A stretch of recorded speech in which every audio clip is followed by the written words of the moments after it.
Hey guys, welcome back to our channel Gayatri Anantapuram Mai Vlogs.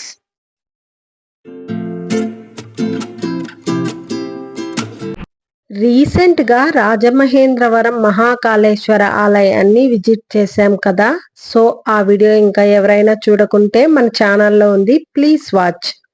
Mahakaleshwar ఆలయాన్ని దర్శించుకున్నాక Rajahmundry Pushkara ghat visit చేద్దామని వచ్చాము. మేము వెళ్ళినప్పుడు వాటర్ ఫుల్ రెడ్ కలర్లో అయితే ఉంది. ఈ గోదావరిని ఎర్ర గోదావరి అని పిలుస్తారట. గోదావరిని ఎప్పుడు ట్రైన్లో నుంచి చూడడమే కానీ డైరెక్ట్గా చూడడం ఇదే ఫస్ట్ టైం. ఇంకెందుకు ఆలస్యం, నాతో పాటు మీరు కూడా చూసేయండి.